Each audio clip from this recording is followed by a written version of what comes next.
안녕하세요. 오늘은 여러분이 보내주신 자료들, 이걸 바탕으로 구글의 아주 흥미로운 도구죠. 노트북 LM에 대해 좀 깊이 파고들어 볼까 합니다. 네, 안녕하세요. 쌓여만 가는 문서나 링크, 메모들, 이걸 그냥 묵혀두는 게 아니라 이걸 좀 똑똑하게 활용할 방법, 그걸 찾아보는 시간이라고 할 수 있겠네요. 네, 맞습니다. 단순히 정보를 그냥 모아두는 걸 넘어서요. 그 안에서 어떤 의미를 찾고 또 궁금한 점이 있으면 질문해서 답을 얻고 심지어 새로운 형태로 가공까지 해주는 그런 AI 기반의 연구 파트너 이렇게 볼 수 있겠습니다. 오, 연구 파트너. 네, 여러분이 직접 제공한 자료, 바로 그 소스에 집중한다는 점이 가장 큰 핵심이죠. 정보의 바다에서 길을 잃지 않게 딱 잡아주는 등대 같다, 이런 느낌일까요? 네, 비슷합니다. 오늘 저희가 살펴볼 게 레딧 사용자분들 후기, 또 공식 가이드, 튜토리얼 이런 것들인데 이걸 통해서 이 노트북 LL이 여러분의 학습이나 정보 처리 방식을 어떻게 바꿔줄 수 있을지 그 가능성을 한번 같이 탐색해 보시죠. 바로 시작할까요? 좋습니다. 노트북 LM은 원래 이름이 프로젝트 테일윈드였어요. 구글 랩스에서 만들었고요. 아, 테일윈드. 네, 시중에 나와 있는 다른 AI 챗봇들 있잖아요. 챗GPT라든가 제미나이 같은 것들. 이것들과 구별되는 가장 큰 특징은 인터넷 전체 정보를 다 뒤주는 게 아니라 여러분이 직접 제공한 그 소스 자료, 거기에만 기반해서 작동한다는 거예요. 아하. 이걸 저희가 이제 소스 기반 AI, Source Grounded AI라고 부릅니다. 아, 소스 기반. 그러니까 제가 준 자료 그 범위 안에서만 생각하고 답을 내놓는다, 이 말씀이시죠? 네, 정확합니다. 이게 왜 그렇게 중요한 차이점인가요? 어떻게 보면 그냥 정보 범위가 좁아지는 거 아닌가 싶기도 한데. 중요한 질문이신데요. 정보 범위가 제한되는 대신에 얻는 게 있어요. 바로 신뢰성입니다. 신뢰성이요? 네, AI가 가끔씩 막 그럴듯하게 없는 사실을 지어내는 경우 있잖아요. 네, 있죠. 환각 현상. 네, 맞아요. 그 환각, 헬루시네이션 문제를 최소화하려는 시도인 거죠. 노트북 LM은 답변을 만들 때 어떤 소스의 어느 부분에서 정보를 가져왔는지를 명확하게 출처, 즉 인용 표시를 해줘요. 진짜요? 네, 답변 옆에 이렇게 작은 숫자들이 보이는데 그걸 딱 클릭하면 원문 내용을 바로 확인할 수 있습니다. 아하, 이거 좋네요.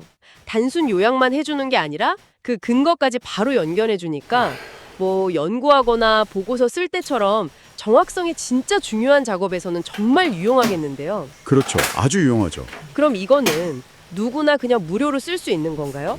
아니면 이것도 유료 버전이 따로 있고 그런가요? 기본적인 기능은 무료로 제공이 됩니다. 그런데 이제 더 많은 소스를 처리하고 싶다거나 예를 들어 무료는 노트북 하나당 소스를 노트북당 50개까지 넣을 수 있거든요. 네. 근데 플러스 버전은 300개까지 가능해요. 또 노트북 자체도 무료는 100개, 플러스는 500개까지 만들 수 있고요. 오디오나 비디오 생성 같은 좀 고급 기능들, 이걸 더 자주 쓰고 싶다 그러면 이제 유료 플러스 버전이 필요한 거죠. 아, 플러스 버전. 네, 구글 원 AI 프리미엄 구독이라든가 아니면 기업용 구글 워크스페이스 같은 거, 구글의 다른 유료 서비스를 통해서 이용할 수 있습니다. 그렇군요. 알겠습니다. 그럼 이 노트북 LM이 구체적으로 어떤 재주를 가졌는지 좀 더 자세히 들여다볼까요? 일단 재료, 그러니까 소스를 넣어야 할 텐데요. 어떤 것들을 넣을 수 있나요? 네, 맞습니다. 소스를 추가하는 방법이 생각보다 꽤 다양해요. PDF나 텍스트 파일, TXT, 마크다운, 구글 문서, 구글 슬라이드 이런 건 기본이고요. 네. 웹사이트 주소, URL을 그냥 붙여 넣어도 되고 심지어 유튜브 영상 링크를 넣을 수도 있어요. 유튜브 영상까지요? 네, 그리고 복사 붙여넣기로 텍스트를 직접 입력하거나 MP3 같은 오디오 파일을 올리는 것도 가능합니다. 근데 MS 워드 파일은 직접은 안 되고요. 텍스트로 변환해서 넣으면 됩니다. 잠시만요. 근데 유튜브 영상은 어떻게 분석한다는 거죠? 설마 AI가 영상을 직접 보고 이해하는 건 아닐 테고. 네, 정확히 보셨습니다. 하하. 영상 자체를 이해하는 건 아니고요. 그 영상에 포함된 스크립트나 자막 텍스트 있잖아요. 그걸 분석하는 방식이에요. 아하, 스크립트 기반이군요. 네네, 그렇죠. 그래서 이제 스크립트가 없는 영상은 분석이 좀 어렵다는 한계는 있습니다. 그리고 최근에 꽤 흥미로운 기능이 하나 추가됐는데요. 바로 소스 검색 기능입니다. 소스 검색이요? 그건 뭔가요? 제가 직접 자료를 안 찾아도 된다는 건가요? 네, 비슷해요. 사용자가 이제 노트북의 주제나 키워드를 딱 입력하면 노트북 LM이 구글 검색을 활용해서 알아서 관련성 높은 웹 자료들을 찾아줘요. 그리고 제안까지 해줍니다. 오, 편리하겠는데요? 그렇죠. 일일이 검색하고 링크 복사해서 올 필요 없이 그냥 클릭 몇 번으로 필요한 소스를 노트북에 바로 추가할 수 있게 된 거죠. 시간 절약에 정말 큰 도움이 될 수 있습니다. 와, 확실히 자료 수집 단계부터 효율을 확 높여주네요. 그렇게 소스를 다 모으고 나면 그 다음에 뭘 할 수 있는 거죠? 자, 소스가 업로드 되면요. 노트북 LM이 자동으로 내용을 싹 분석해서 핵심 요약이랑 주요 주제들을 딱 보여줘요. 자동으로요? 네, 자동으로요. 그럼 이걸 바탕으로 사용자는 가운데 있는 채팅 인터페이스를 통해서 자연어, 그러니까 우리말로 편하게 질문을 던질 수 있는 거죠. 예를 들면 이 문서들 공통점이랑 차이점이 뭐야? 라던가 X 개념을 초등학생도 이해하기 쉽게 설명해줘. 뭐 이런 식으로요. 오, 그리고 특정 소스만 딱 선택해서 이 범위 안에서만 답해줘. 이렇게 제어할 수도 있고요. 대화 스타일도 조절할 수 있다면서요? 좀 더 뭐랄까 분석적으로 답하게 한다거나 아니면 좀 친절한 가이드처럼 답하게 할 수도 있다고요? 네, 맞아요. 그건 이제 플러스 버전 기능인데 채팅 구성 설정에서 가능합니다. 일반적인 기본 스타일 말고도 데이터 중심으로 답하는 애널리스트나 설명을 잘해주는 가이드, 아니면 사용자가 직접 역할이나 톤을 지정하는 맞춤 설정까지 가능해요. 답변 길이도 조절할 수 있고요. 오, 답변 길이까지? 네, 그러니까 사용 목적에 맞게 AI의 페르소나를 딱 설정하는 셈이죠. 단순히 질문하고 답변 받는 걸 넘어서는 기능도 있다면서요. 그 스튜디오 기능. 이게 킴이라는 얘기를 들었습니다. 아, 바로 그 점입니다. 네, 스튜디오는 노트북 LM의 진짜 차별점이 드러나는 곳이라고 할 수 있는데요.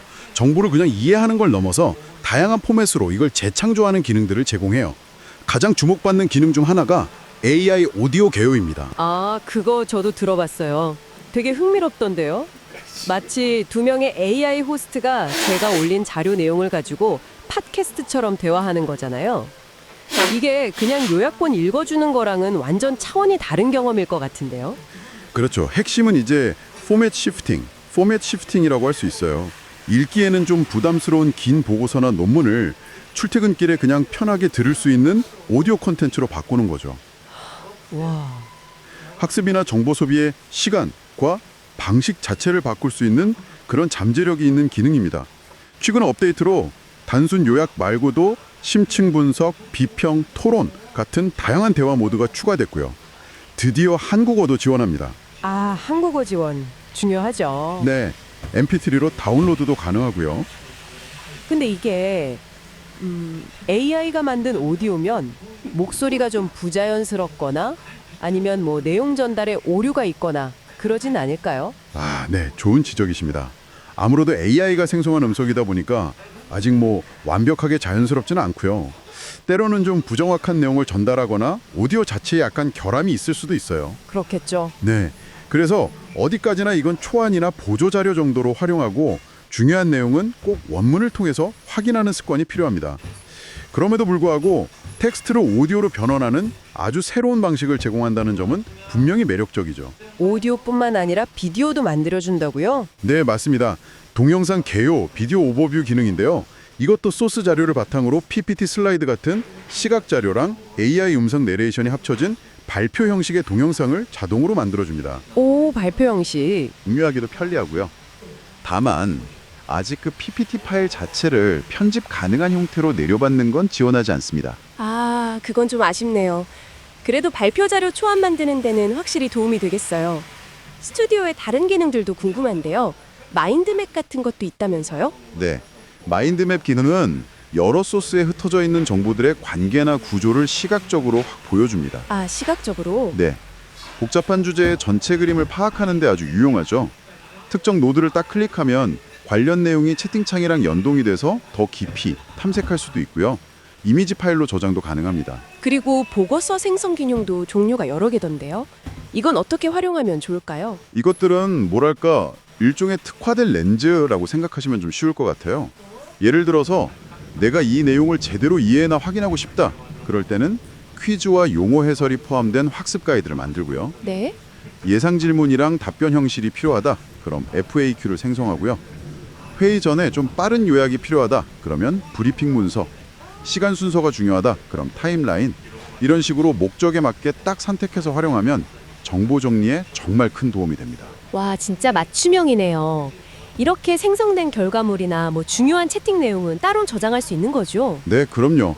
메모 기능으로 저장할 수 있습니다. 표나 인용 같은 서식도 그대로 유지되고요. 여기서 더 흥미로운 점은 이렇게 저장된 메모를 다시 소스로 만들 수 있다는 거예요. 아, 메모를 다시 소스로요? 네. 그래서 추가 분석의 대상으로 또 삼을 수 있는 거죠. 그러니까 지식을 계속 쌓고 연결해 나갈 수 있는 그런 구조인 셈입니다. 와, 정말 기능이 다양하네요. 이제 이론적인 설명은 좀 충분히 들은 것 같고 실제 사용자들은 이걸 어떻게 활용하고 있는지 그런 생생한 사례들이 궁금합니다. 자료들 속에서 좀 흥미로운 예시들 뽑아주실 수 있을까요? 네, 정말 상상 이상으로 다양하게들 활용하고 계시더라고요. 먼저 학습이나 연구 분야에서는 역시나 방대한 자료를 다루시는 분들한테 인기가 많아요. 전공 서적이나 강의 노트를 쫙 요약해서 시험 대비 시간을 절반으로 줄였다. 이런 후기도 있었고요. 보험 강좌나 AI 자격증 같은 거요? 와, 절반이요. 대단한데요? 그렇죠. 또 복잡한 학술 논문이나 기술 문서들, 예를 들어 보안백서나 생물정보학 자료, 아니면 뭐 애저 AI 엔지니어링 자료 같은 것들, 이런 걸 이해하는 데 큰 도움을 받고 있다는 이야기가 정말 많았습니다. 여러 문서를 비교 분석하거나 핵심 주장을 빠르게 뽑아내는데 특히 강점을 보이고요. 단순히 읽는 걸 넘어서 그걸 또 오디오 계열로 만들어서 듣는다는 아이디어도 되게 신선했어요. 맞아요. 긴 연구 논문을 팟캐스트처럼 만들어서 자투리 시장에 듣는다, 이런 사용자분도 계셨죠. 시간과 장소에 구애받지 않고 학습할 수 있게 되는 거니까요. 업무 현장에서도 활용도가 아주 높습니다. 회의록 요약이나 뭐 액션 아이템 정리, 이런 건 거의 기본이고요. 네. 몇백 페이지짜리 시장 분석 보고서나 ERP 시스템 문서처럼 엄청 두꺼운 거 있잖아요. 거기서 필요한 정보만 빠르게 찾아내는데도 활용되고요. 법률 문서처럼 일반인들이 읽기 좀 어려운 텍스트 분석하는 데도 도움이 되겠군요. 그렇죠. 여행자 보험 약관 같은 거 보면 글씨도 작고 내용도 복잡하잖아요. 그런 세세한 규정이나 복잡한 계약서를 분석해서 이해도를 높였다. 이런 사례도 있었고요. 프로젝트 관리 측면에서는 회의록, 기획서 같은 관련 문서를 그냥 다 놓고 브리핑 문서나 FAQ, 타임라인을 자동으로 쫙 생성해서 팀 내 정보 공유를 효율화하는 그런 모습도 보였습니다. 오, 팀 협업에 또 쓰이는군요. 네.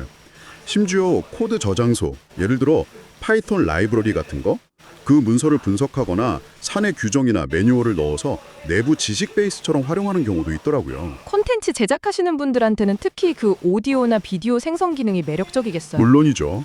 AI 오디오 개요로 팟캐스트 초안을 뚝딱 만들거나 동영상 개요로 발표 영상 시안을 빠르게 제작할 수 있으니까요. 레딧에서 본 건데 한 사용자는 자기 GitHub 프로젝트 리드미 파일 있잖아요. 그걸 넣어서 홍보용 팟캐스트를 만들었는데 반응이 꽤 좋았다고 하더라고요. 아, 그런 활용도 가능하군요. 네, 블로그 글이나 기사 아이디어를 좀 더 구체화하고 개요 짜는데도 유용하게 쓰이고요. 개인적인 용도로 쓰는 사례들도 꽤 흥미롭던데요. 네, 정말 창의적인 활용이 많았습니다. 개인 일기나 메모를 분석해서 자기 생각 패턴을 돌아본다거나 여행 계획 짤 때 호텔 취소 규정 같은 세부 사항을 빠르게 확인하는 용도로도 쓰고요. 아, 취소 규정 확인 유용하겠네요. 그렇죠. 또 취업 준비생이 자기 이력서를 분석하고 채용 공고랑 비교해서 자기소개서 초안 잡는데 활용하기도 했고요. 링크드인 프로필 PDF 파일로 자신의 커리어를 요약하는 팟캐스트를 만들었다는 사례는 저로 되게 인상 깊었어요. 와, 자기 PR 팟캐스트네요. 네. 그 외에도 복잡한 레딧 토론 요약하기, 웹사이트 이용 약관 분석하기, 심지어 은행 명세서 분석이나 게임 공략 정리까지 정말 용도가 다양했습니다. 이야, 정말 팔방미인이네요. 근데 모든 도구가 그렇듯이 양면성이 있잖아요. 노트북 LM의 한계점이나 좀 주의해야 할 점도 분명 있을 것 같아요. 당연히 그렇습니다. 가장 강력한 장점이라고 말씀드렸던 그 소스 기반이라는 특징이요. 어떻게 보면 동시에 가장 큰 한계점이 되기도 해요. 아, 장점이 곧 한계점이다. 네, 결과물의 품질은 전적으로 여러분이 제공한 소스의 질과 내용에 좌우된다는 거죠. 소스에 없는 내용은 아예 만들어내지 못하고요. 소스 자체가 좀 편향되어 있거나 오류가 있다면 그 결과물 역시 그럴 수밖에 없습니다. 하긴 그렇겠네요. 그리고 AI니까 소스 안에 있는 내용이라고 해도 그걸 좀 잘못 해석하거나 실수할 가능성은 여전히 남아있는 거겠죠? 정확합니다. AI가 아직 맥락을 완벽하게 이해하지 못할 수 있고요. 특히 글이 길거나 복잡한 문서에서는 내용을 잘못 요약하거나 중요한 뉘앙스를 놓칠 수가 있어요. 레딧에서도 어떤 분이 역사 문서를 요약시켰더니 사실관계가 틀린 부분이 있었다. 이런 경험담이 공유되기도 했었거든요. 아, 그런 사례가 있었군요. 네. 따라서 노트북 LM이 제공하는 정보는 항상 좀 비판적으로 검토하고 원문 확인을 통해서 교차 검증하는 과정이 반드시 필수적입니다. 아, AI가 만들어졌으니까 맞겠지 하고 그냥 맹신해서는 절대 안 됩니다. 네, 명심해야겠네요. 그리고 정확성에 초점을 맞춘 만큼 제미나이 같은 다른 모델에 비해서는 좀 창의적인 아이디어를 내거나 글을 쓰는 능력? 이런 건 상대적으로 부족할 수도 있겠네요. 네, 그렇다고 볼 수 있죠. 새로운 콘텐츠를 막 창작하는 목적보다는 주어진 정보를 분석하고 재구성하는 데 더 강점이 있다고 봐야 합니다. 또 아까 말씀드린 오디오 비디오 생성 같은 기능은 아직 한국어를 포함해서 일부 언어만 지원하고 완벽하지 않을 수도 있고요. 모든 파일 형식을 다 지원하는 것도 아니고 아주 복잡한 추론이나 정교한 수학 계산 같은 데는 명확한 한계가 있습니다. 그리고 아까 잠깐 나왔던 얘긴데 채팅 기록이 자동 저장되지 않는다는 점, 이것도 쓰다 보면 좀 불편할 수 있겠어요. 중요한 내용은 꼭 메모로 남겨야겠네요. 맞습니다. 그 부분을 놓치기 쉬우니까 꼭 주의해야 하고요. 마지막으로 개인정보 보호에 대한 고려도 필요합니다. 구글에서는 모델 개선을 위해서 사용자 데이터를 사용하지 않는다고 명시는 하고 있어요. 하지만 뭐 회사 내부 기밀 자료라던가 아주 민감한 개인정보 같은 걸 업로드하는 것에 대해서는 사용자 스스로 좀 신중하게 판단해야 할 부분입니다. 네, 여러 장점과 함께 고려해야 할 점들도 명확하군요. 그래도 직접 한번 경험해보고 싶은데요. 시작하려면 어떻게 해야 할까요? 간단합니다.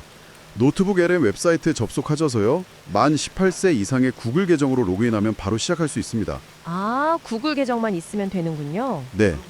새 노트북 만들기를 누르고 파일 업로드하거나 웹링크 붙여넣거나 텍스트 직접 입력하거나 아니면 아까 그 소스 검색 기능을 이용해서 분석할 자료를 추가하면 됩니다. 그 다음엔 채팅창에 궁금한 점을 질문하거나 스튜디오 기능을 활용해서 원하는 결과물을 만들어 보면 되는 거죠. 처음 사용할 때 좀 더 효과적으로 활용할 수 있는 팁 같은 게 있을까요? 처음부터 너무 많은 자료를 한꺼번에 넣으려고 하지 마시고요. 핵심적인 문서 몇 개로 시작해서 점진적으로 소스를 추가해 나가는 방식을 추천합니다. 아, 조금씩 시작하는 게 좋군요. 네. 그리고 질문은 가급적 구체적이고 명확하게 하는 것이 좋고요. 답변을 바탕으로 또 후속 질문을 던지면서 단계적으로 깊이 파고드는 것이 효과적이에요. 예를 들어 그냥 요약해줘 이렇게 하기보다는 A 문서랑 B 문서의 핵심 주장을 비교하고 그 근거를 각각 제시해줘 이런 식으로 구체적으로 요청하는 거죠. 알겠습니다. 단계적으로, 구체적으로. 네. 오늘 저희가 구글 노트북 LM이 어떻게 여러분의 그 자료 더미를 의미 있는 정보로 바꾸고 또 질문에 답하고 심지어 오디오나 비디오 같은 새로운 컨텐츠로 재탄생시키는지 쭉 살펴봤습니다. 학습이나 연구, 또 업무 생산성 향상, 컨텐츠 아이디어 구체화 등등 정말 다양한 영역에서 강력한 조력자가 될 잠재력을 가진 도구임은 분명해 보입니다. 네, 무엇보다 여러분이 직접 제공한 정보에 충실하게 작동한다. 이 점이 핵심적인 매력인 것 같아요. 정보의 신뢰도를 높이는 데 기여하지만 동시에 그 정보의 한계를 벗어나지는 못한다는 점, 그리고 AI가 제시하는 결과는 언제나 우리의 비판적인 사고를 통해서 검증되어야 한다는 점, 이걸 기억하는 게 중요하겠습니다. 맞습니다. 여러분은 이 노트북 LM을 어떤 용도로 한번 활용해 보고 싶으신가요? 뭐 미뤄뒀던 논문 읽기나 복잡한 보고서 분석, 아니면 좀 창의적인 개인 프로젝트에 적용해 볼 수도 있겠네요. 이런 시대에 우리는 안다는 것의 의미를 어떻게 재정의해야 할까요? AI가 생성한 요약과 분석에 의존하는 것이 혹시 우리의 깊이 있는 사고 능력을 오히려 약화시키는 건 아닐까요? 아니면 정보 처리의 부담을 덜어줌으로써 우리가 더 본질적이고 창의적인 문제에 집중하도록 돕는 걸까요? 뭐 정답은 없겠지만 한 번쯤 스스로에게 던져볼 만한 질문인 것 같습니다.